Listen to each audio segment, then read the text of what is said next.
Ftesat për takimin konsultativ mes liderëve të partive politike janë dërguar sërish nga zyra e kryeministrit, ndonse bëhet fjalë për një proces politik mes subjekteve parlamentare.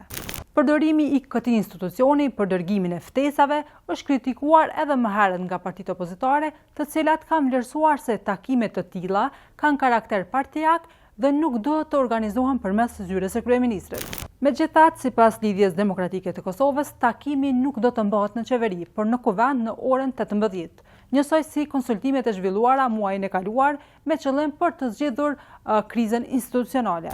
Zakonisht këto takime mbahen në institucionin në të cilin për momentin më të votuarit e zgjedhjeve deri më tani kanë marrë vetëm mandatin e deputetit, pra në kuvend, më saktësisht në sallën e mbledhjeve të kryesisë së kuvendit. Ndërkohë që qeveria vazhdon të jetë në detyrë. Kryetari i LDK-s, Lumer Abdigjiku, ka konfirmuar pjesëmarrje në këtë takim, ndërkaq kryetari i PDK-s Bedri Hamza dhe ai i Aleancës Ardian Xhini kanë bërtëditur se nuk do të marrin pjesë në takim. Ftesa është nënshkruar nga kryeministri në detyrë Albin Kurti.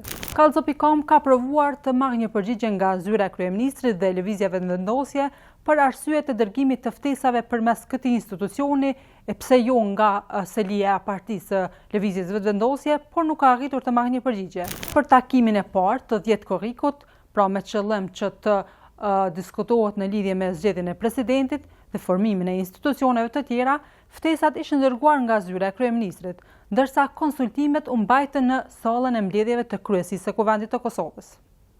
Takimi i vetëm i kësaj natyre që është zhvilluar në ndërtesën e qeverisë ishte ai i 22 shkurtit 2026 pas zgjedhjeve parlamentare të 28 dhjetorit 2025, ndërmjet Albin Kurtit dhe kryetarit të PDK-s Bedri Hamza, i cili ishte pashtë me të njëjtin qëllim që të bëhen konsultime në lidhje me formimin e institucioneve të reja, që çojnë në zgjedhjen e presidentit.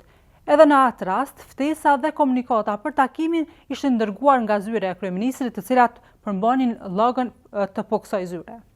Takimi i sotëm, i dyti me radhë, ndërmjet kryeministrit në detyrë Albin Kurti, i cili është një herësh kryetari i lëvizjes vetëvendosje, bashkë me kryetarin e Lidhjes Demokratike të Kosovës, Lumer Abdigjiku, po zhvillohet në kuadër të përpjekjeve për të gjetur një zgjidhje në lidhje me zgjedhjen e presidentit të ardhshëm të Kosovës. Proces që sipas Kushtetutës së Kosovës kërkon të paktën 81 deputet në kuvendin e Kosovës në 2 raundet e para.